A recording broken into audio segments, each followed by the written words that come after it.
Okay, you should be seeing my screen now. Everyone's familiar with, I know you guys seen D7 or Unity in the past, so this is the new version. And you'll notice we've tried to modernize at least the look and feel a little bit from the last time you've seen it. So you see the top bar has been streamlined. All of these clunky controls are gone, and now it's more modern buttons and tooltips and things. These are the roles and the role drop downs. All of that is here, and so it gives you a little bit more real estate, more space to work with down here now that we've consolidated this across the top. One of the things we've added is something we called themes. We are using Cincha EXTJS6 for the base for the UI, and Cincha has a product tool called Themer. And we've integrated Cincha Themer so you can easily use that Themer tool. We can develop a very quick frame and theme and colors and all that good stuff that you want to see, fonts. And then you can make them actually available. So you could go and pick another theme. It would load for you, and we would go back to our old standard blue or our old standard gray. So very easy item to configure now. One thing some of our clients are looking at when they're in large divisions, you think about somebody like Bank of America. So there's the bank side and there's the Merrill Lynch side. It would look at your UI, your user domain as you log in, and it would know if you're the bank or the Merrill Lynch side, and it would automatically change colors and logos and themes based on your login ID. So that's where people are looking to apply that. I'm going to show you the case manager interface, which I know most of you are familiar with, so I won't go through all the parts and pieces here. But one thing I will point out is that we now have the ability to link this to multiple repositories. So I've got all the normal case details here that you've seen in the past. But here I have document tab, and in this tab are documents coming from a file repository. And I can add, I can do attach, some normal stuff, but here I can go in and pick which repository. If I have an existing repository I want to attach documents from. So in this case I have an object store called demo.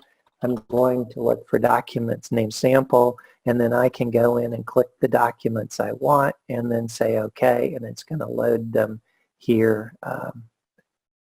Click OK. There we go. I'm on a demo system, of course, so it'll go slower than I would want, but it'll load it there in a minute. And you'll see it's loading them all, uploading, and this is all going synchronously and loading, and of course I'm going to have problems because it's demo today. The other thing we have here is the ability as well on these other documents. These are documents that are coming from a CMIS repository. In this case, it happens to be Alfresco that we've connected through CMIS. That's why I've given you the class name just so you can kind of see how CMIS standards look like. If you're not familiar with CMIS, that's the operability standard that if every repository uses it, then we should be able to, through standard interfaces, be able to communicate without building specific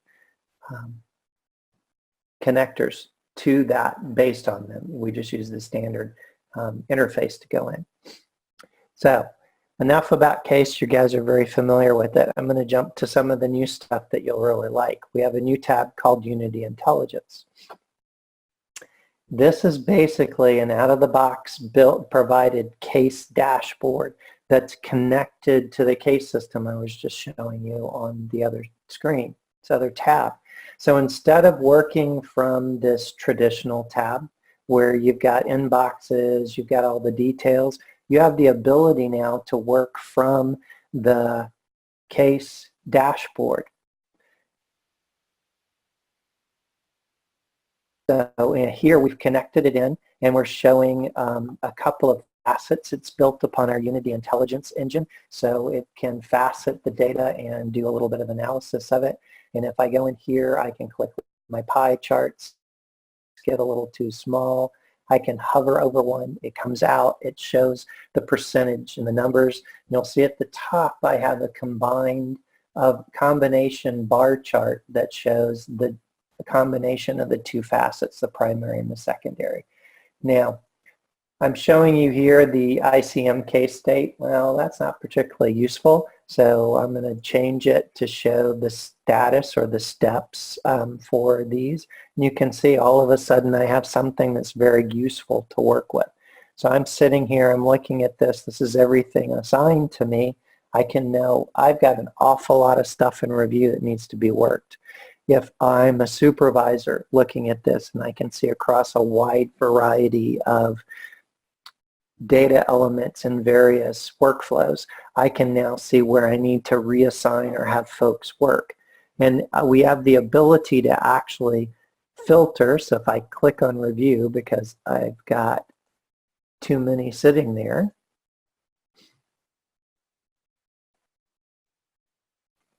and of course it's not going to cooperate with me today.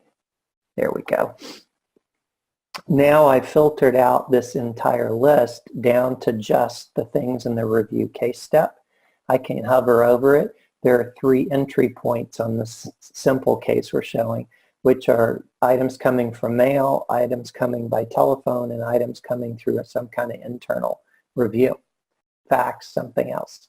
And so I can go here, look at it, and I can take my third tertiary facet and select an item, either numeric or a date, and I'm going to pick benefit amount here, and let's say I wanted to work on things. Boy, it's choosing to be slow today.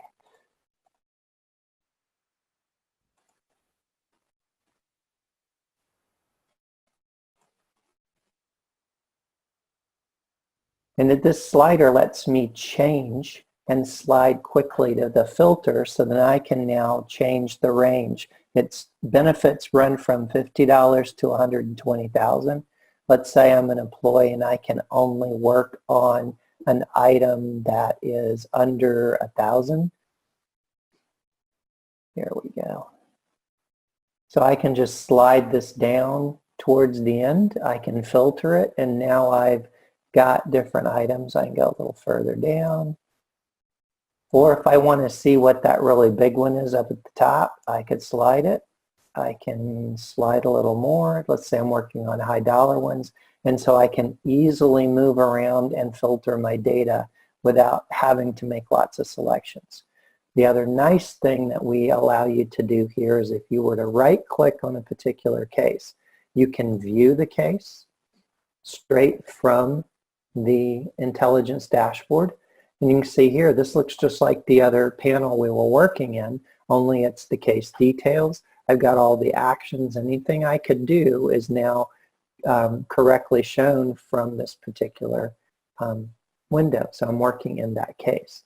If I go back to the intelligence engine, I can take an item, I can right-click it, and you'll notice I get actions. I get the case actions that are appropriate for that case based on its step and where it's sitting. This is in a review status, so it can be processed, or you can request additional information. If I were to unfilter, you say I clicked on review, took the filter off, now I'm looking at everything. If I were to right-click on a approval, you can see that my choice here is to approve. If I right-click on an approved, it's already been approved, so it's completed. You notice I can view the case, but the case actions have now grayed out, so it's taking into context the step of the process that that's in. And then we can add any of the normal actions. We can do things like make additional items available in the list here. You can see that we have, where'd it go? Yeah, case type. So case type, we've got named to some user-friendly names. You'll know how it works in ICM. You can go in there and your developers may not choose names that are particularly friendly on the screen. So through a simple mapping, you create another data element. You map these to the name you want to display, and then we make that available. So you can standardize your data very easily and make it user-friendly without having to worry about what was done at a computer-sensitive level on the back end. So if something comes along and you need to change that name, it's very easy to do in the UI without having to change it in the back end. All of this is driven by our Unity Intelligence Engine, which in this case is Solar, providing all the analytics and the facets. So take a deep breath. Any questions there? Hey, Wayne, one of the things I'd like to add is everything you see, folks, on the screen is out of the box. Wayne has, when he put this demo together, has done no development or customization. It is all out of the box, fresh off the, freshly driven through purely configuration. Correct, and that's a good point to make, David. So I'm going to jump over to the, where did I put it? Wayne, why don't you show, since you're on this, were you going to show the Sankey diagram and other, or you can come back to that? I can jump to the Sankey diagram. This is a prototype, so this is for a proof of concept. But if you're familiar with D3 representation of data, what we've been working on is how do we represent the case flow itself. And while I'm going to zoom the screen just a little bit so it's easier to see, but you can see here I've got a case type I've picked, and it's showing me across a particular date range all of the steps in the case. And then if I were to hover over a particular line, it would tell me that from create claim to judge approval, I had 129 cases follow that path. When these diagrams get complex, you can take things out. So pre-approval and return claims I don't really care about, and all I have to do is click on the legend and I've filtered them out. And what this is showing you is the flow and how your data is moving through your workflow. So what you want to look for here are things like these big lines where AOC audit is returning things to final approval. Almost half of the cases out of audit went back to final approval to get redone before they went to audit.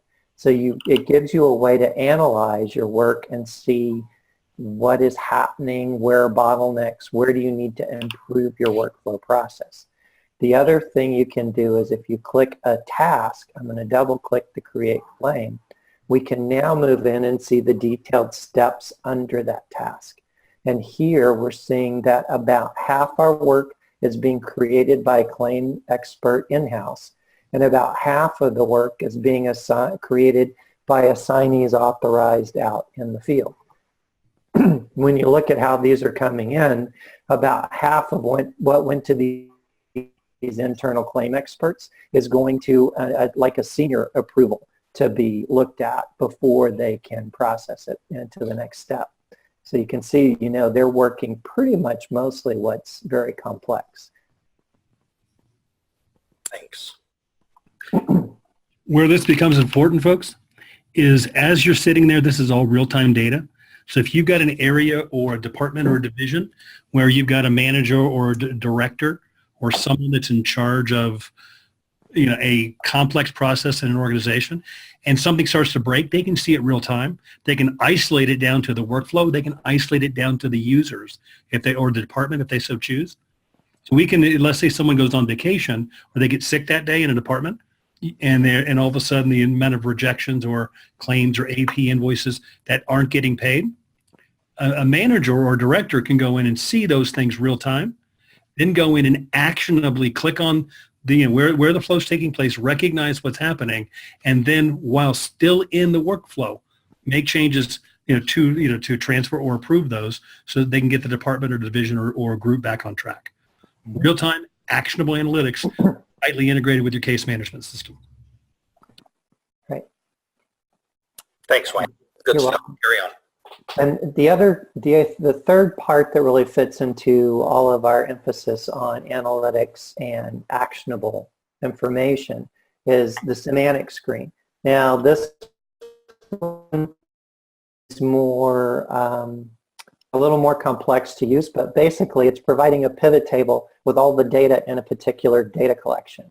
And you can come in and drag the fields you want to put your data together by. And you'll notice as I'm dragging them in, it's building a pivot table. So now I can see, and in this case I picked the target or case manager table.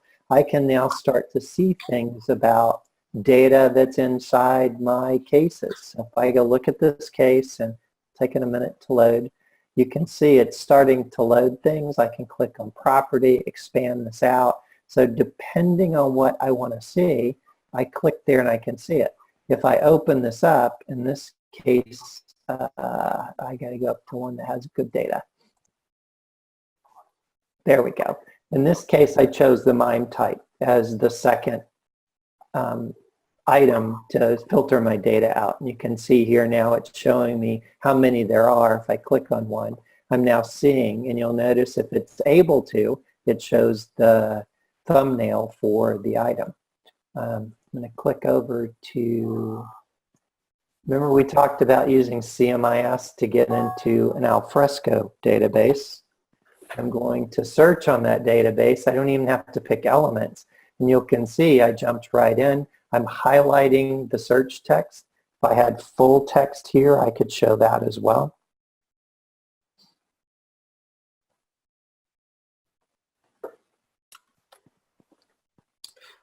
And I'm going to go to demo, which is one more. I'm going to look for sample. And this is one that gives you a little better flavor of what it looks like when you're looking at some real documents. So you can see things like identification documents, other things here actually show when you have the little thumbnails there. So quick way, and then these are actionable. Right now all I have is a view action, but you could put into here what the appropriate action is you want.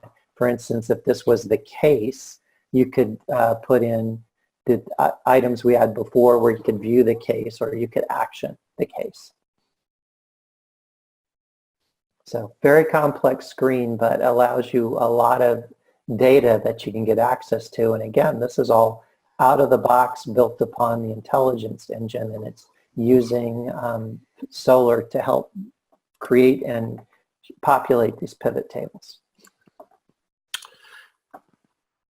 Good stuff, Wayne. Hey, I know I want to stay sensitive to the LDS team's time. Maybe we can go next to your configuration capability and then wrap up with your business objects and stuff. Okay. Quickly, thanks. Yes. So we've made tons of improvements to our configuration console. You'll notice across the top you can do things like create environment edit variables so that when you're migrating your solution from one environment to another, you don't have to change things like the paths to your repositories, for instance. You can build all that into environment variables, use those, and then that's changing only one time. You can encrypt the values here straight from the screen. So if you're trying to encrypt like plain text passwords and then put them in, we've made it a little friendlier to set up and configure your connectors and data sources. You'll notice here this is one for CMIS. We support all the standard binding types. Then when I test this connection, we're actually running a get info standard command against CMIS, which is now returning all of the information you would normally get to know about that particular repository and what it can do. If you were working in FileNet, it would show you the object stores that you have available. You could click them and point. You can do very simple things like the search templates that we have set up. You can go in here and you can quickly and easily edit the names edit the search criteria and change everything that is here all from the screen. Once everything's changed, and I'm going to make just a minor change here, I'm going to, oh, I can select it. Oops, I said add. I want to edit. There we go. I'm going to make it not required anymore. I say OK, and then I save it. Once I make a change, of course, now it's not cooperating with me today, but it should.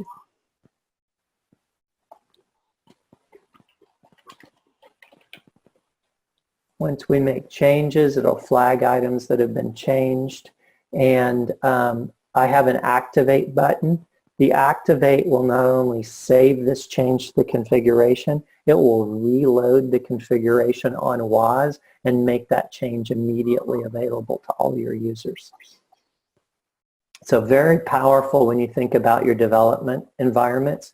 You can sit here with your business analyst and go through the components on a screen, a search template, and they can help you with, oh gosh, we don't like that name you put in.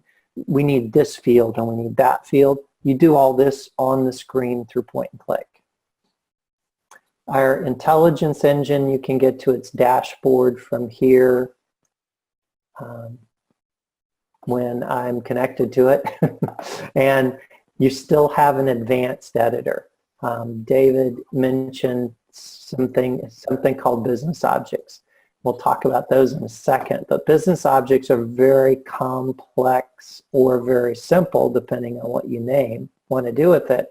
Reusable items, for instance. Let me find an easy one.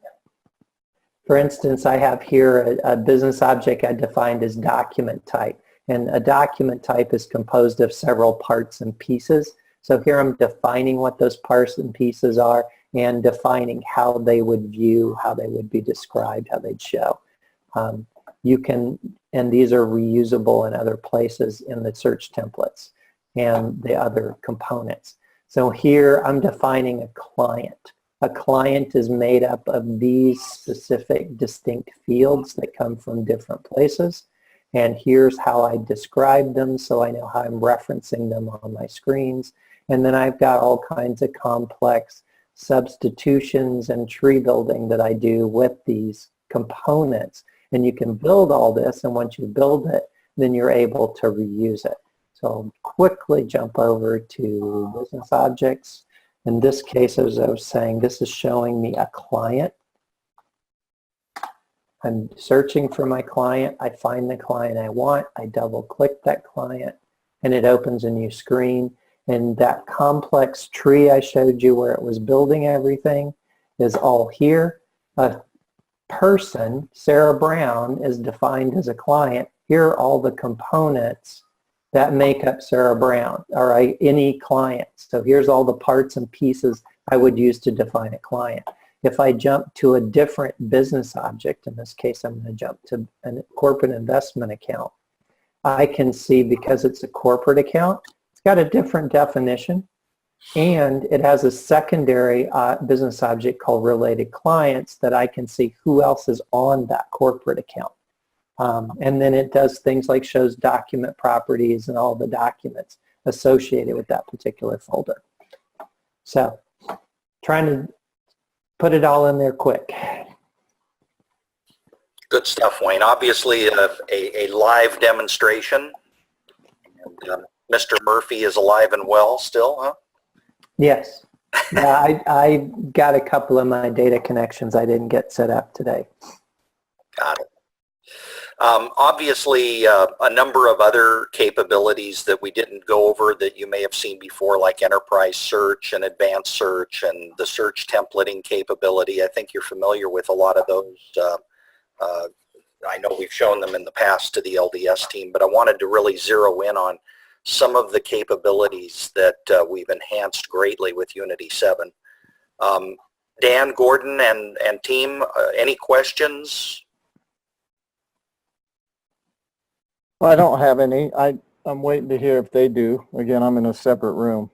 Sure. I think it looks great. No, there's an awful lot to it. You guys have done a lot of work. It looks great. Fine. Just, so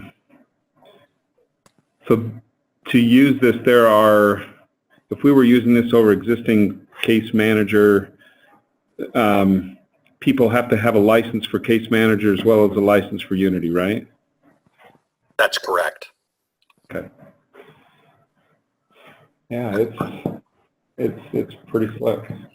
Right, and just to give you an idea how well the configuration console works, we did a prototype with a client. Now they had everything set up. So they had their viewer, they had their FileNet repository, everything was ready to go. So day one, we walked in, we let them do the install. We installed Unity, and we had basic out-of-the-box and search templates set up by the end of the day with the client driving it, and we're just instructing them. So it's if you stick to out of the box, you can build stuff very, very quickly, and then that's your key to success with Unity. Get some good wins fast with out of the box, and then start figuring out where you really should invest in customization or other things that are not out of the box. What kind of a viewer do you use? I'm sorry, say it again? What kind of a viewer do you use for viewing? We can connect to whatever viewer you need to connect to. In the config console, we actually have a drop-down pre-configured at this point for, and I got to find which section I put it in. It's pre-configured for either Deja or Snowbound. We also have ZViewer, which is the old, you guys probably remember we used to sell a viewer. We've sunset that. Okay. And So you don't have your own. You're relying on the client to have a viewer. Correct. We have sunset ZViewer, which is the product we used to sell. Okay. So it's really whatever viewer you want to use, and others can be used beside Deja and Snowbound. We just provide the settings as part of the product. Yeah, those are the two that we most commonly would run into at this point. But if you had a different viewer, there are lots of other options we can follow. Again, The Deja viewer, is that a standalone installation, or are you relying on like the Navigator installation of Deja? It's a standalone installation because the ICN version will not allow it to be used outside of ICN. Okay. That's what I expected. now, Dan, one of the things that you had mentioned previously is working with all the departments that you have. Sometimes they have other repositories, whether that's the SharePoint or something else. One of the things that obviously you can do is when I showed you is you can have multiple repositories in here. You also have the ability to have a logical folder so that instead of having multiple tabs that show different repositories, you can have all those repositories, no matter how many, showing up in one folder view, so that you can see all information, and the end user does not have to know where it came from, as Wayne's showing you now. So that this one environment can show you from 1 to 50 repositories that are all related to a specific case, and the end user just has no clue as to where that information comes from. We also have the ability to connect up to Box or something else, or connect up to multiple process systems. So you might use Case Manager, you might have someone else using another workflow type that you can still use this front end, or you might have, do you have any end users that are using, David mentioned RPAs, robotic process automation tools? I have no idea. I know that there are other workflow engines that are being used, but I don't know what they are. I know there is some use of whatever the Microsoft one is. Yeah, right, okay.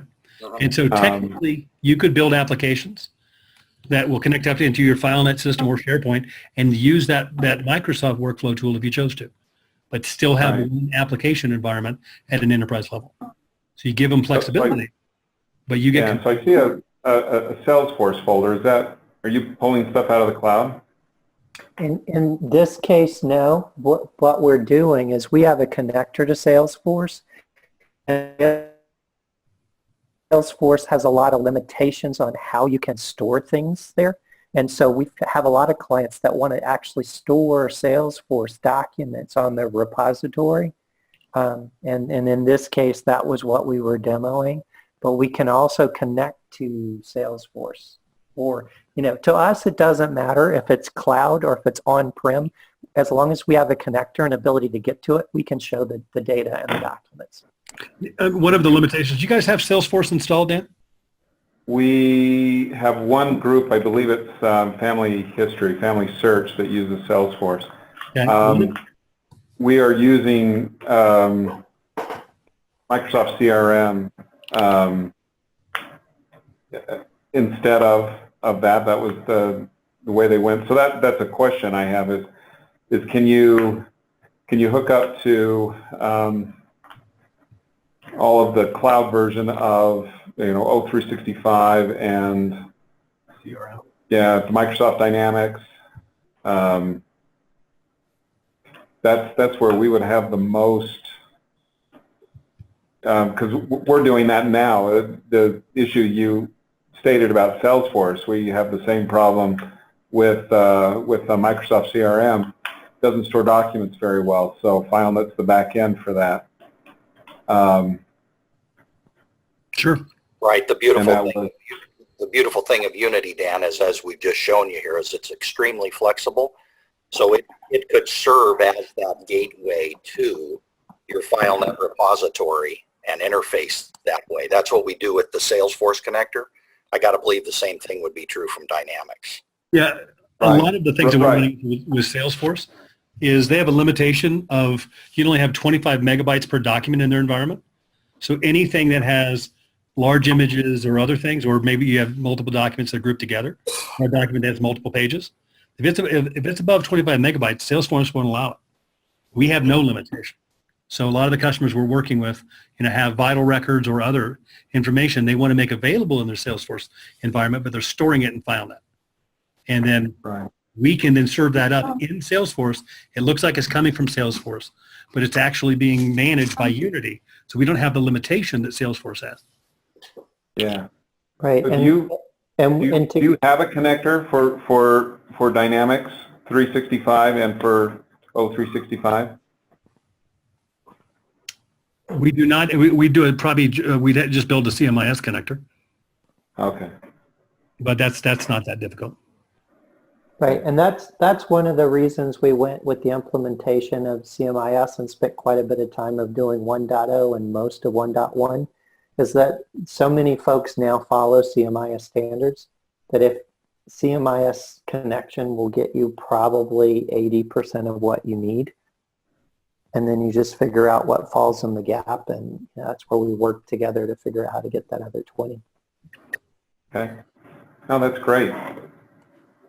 So if I were a typical end user, I assume this interface would be greatly simplified. I wouldn't see all those buttons across the top necessarily. Correct. Let's say, I'm not going to switch, but you assign roles. I'm in a supervisor role, so I'm showing myself all kinds of things. If I were to go to, let's say, an administrator role, I only have 3 tabs.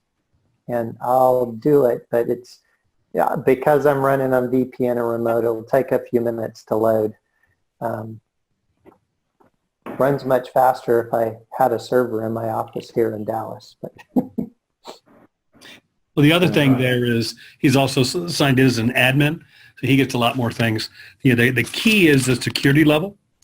We can do we have one customer that they've got Salesforce security, they've got a enterprise security model, then they've got a separate department, which is their legal department, that has yet a third security model.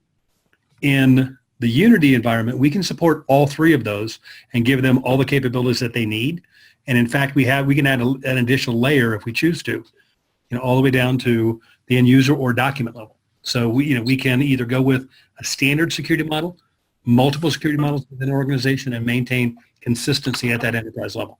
right, and the roles you saw that were dropped down on the top, they are not necessarily ICM or case manager roles. You can set up any kind of role you want and then tell that role what tabs or what items you see.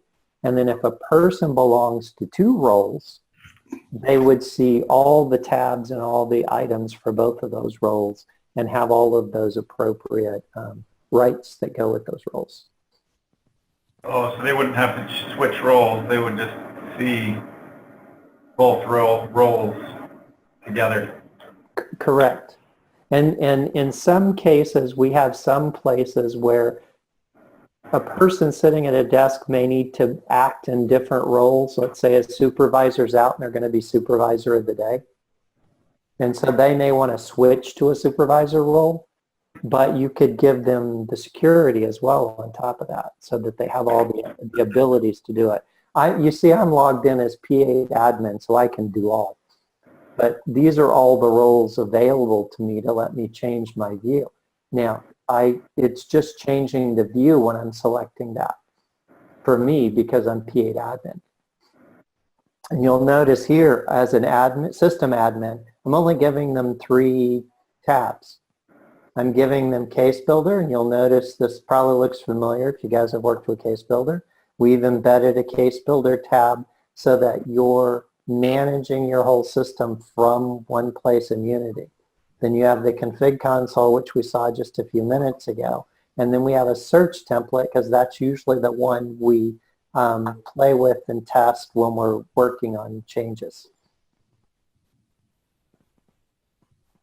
And so this user, this system administrator now has these. So any other external system administration you need to do, let's say you've got a database you need to manage, you could build a grid and a connection here, and you could give a select group of users the ability to add, modify, or delete data in a database table.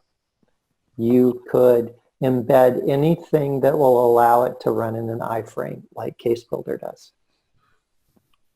And so if we have, do you set up Unity to manage your FileNet objects like document classes and property templates and entry templates, or yeah, you do that? Absolutely. Yeah. You could build an administration console with this. We have one client who's actually built a completely separate Unity app, so they have to log into it separately. And all it is things like managing their enterprise taxonomy. There's a group of 6 people that have access to it, and they can change all of the taxonomy names and labels and things. So if they get a regulation change and they have to change a bunch of things, they can go in and do it here. And so that way they can give a select group of users who are not system administrators, but more what I call business administrators, the ability to manage that through the business. That's a better term, yeah, than admin console. It's more of a business administrator or business analyst console. Right. So you can build these, and then based on the rights and the abilities you give to the person logging in, they can do all kinds of administration on your system. I mean, think about pick lists. That the user group might be the best group to manage that.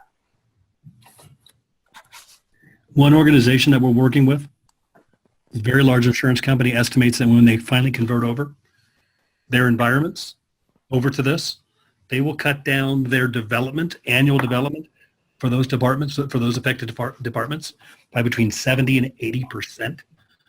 And they will also be able to make modifications that their users are asking for in anywhere from 94 to 96% faster. And one example they used was making a column change today, and their environment takes 115 days. Not that it takes that long to make the change, but they're so backlogged. First they have to get there, then they have to make the change, then they have to go through testing. They have to, in this environment, they can make that change. They get the request in, it goes through a short approval cycle. Someone who has the ability to make the change with approval can then make that change, post it. By the end of the day, they can post that change for that end user or group and make that change possible instead of waiting 115 days. Yeah. Right. Yeah, I can think of a couple of systems we have that are very much that same way. It's all custom, and it doesn't need to be. What the beauty of this is that they're also finding is, for instance, because of the business objects that Wayne talked about, they can roll out, they went out and bought a company. Instead of going in and trying to basically rebuild their underwriting group in that company in Argentina, they came in and said, okay, we've already got an application built. We've got these business objects that we know that are, for a client. We're going to add one component to that, which is we're going to add a connection up to their back-end existing mainframe system. We're going to use the capabilities for taxonomy within the application. We're going to cross-reference all of the data that they have. We're going to rename it so that it maps to our mapping conventions.